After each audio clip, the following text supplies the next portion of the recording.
So you finally got the Rossi deal done. Yeah. 3 years, I think, $15 million ultimately. So in the end, are you surprised he's still with you? No. Because all offseason the feeling was, well, yeah, you're first, call me. But where did that start? Where did that start? I never came out and said, oh, we don't like him.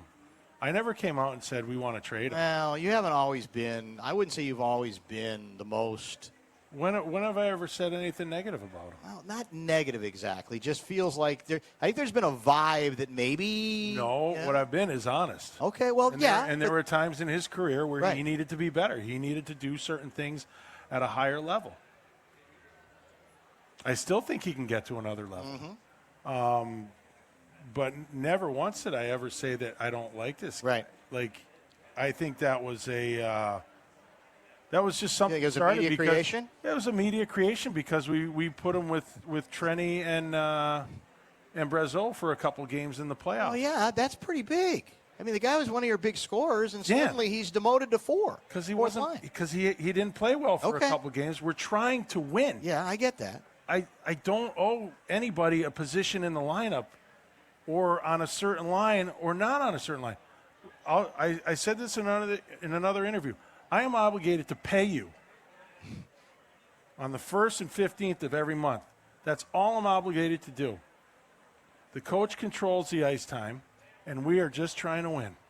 And if you're not playing well, and he wasn't playing terrible, it's not like, but we're trying to make adjustments within a playoff series to win. Mm-hmm. He actually went and played with Braz and Trenny and played really well. He scored a couple big goals. He did.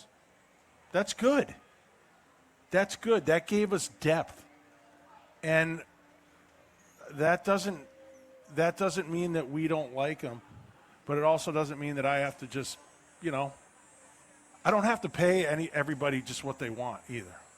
Well, in the end, so when you're having discussions postseason and for this contract and so forth, I get it. There's no team that ever assures a player that you're going to be not going to be demoted to, even for a short period, fourth line anymore. But I assume if I were him, I would have wanted to have the conversation with you guys. Okay, what happened there? He did. Him and Heinz, he had the conversation. Okay. They were fine. And how'd that go? But it was good. Okay. It was good.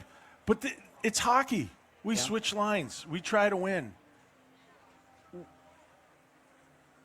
It's not that big a deal. Well, I'm just saying some of the hockey people around the team all the time, not going to name any names, said, well, but part of the concern was, did you guys have enough better options that gave you the opportunity to make those kinds of changes, that's a little dangerous, that's all. We did.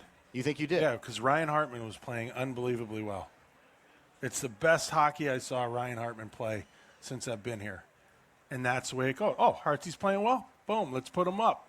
Marco's, he's been fine, but you know what? Let's put him down. Well, so. Like, we're just trying to win. To avoid that happening again, where does he have to get better? Oh, man. I think just playing in traffic. Okay. Playing in, in the series against Vegas, a bigger team or whatever. Mm-hmm. And you know what? That's when the great thing about Marco is Marco probably scored more goals than anybody on our team in 5 feet around the net. That's where he's best, is in the traffic. He's smart. He can find holes. He can pick up rebounds. If he can consistently do that again, like more consistently do that, and turn plays and things like that, he's fine. Marco's a good hockey player, and he's a good kid. It was just that narrative of that. I actually couldn't believe the narrative that took, because, I mean, if you look at like, you can go back and look at lines through the season where he played. It's like 2 out of like 86 games. So And look, he's just I guess the prime example. But this happens all the time. Like Zuki, we put Eck with Boldy and Krill, and Zuki played on, the second line or whatever it is. He's been a first-line player his whole time here. Nothing was made of that. He's not playing with Kirill. That's just the way it is. That line, they were the best line in the league for 2 months. What are we going to do? Put Zuki back up there because he wants to play with Kirill because he's his buddy? I don't think so.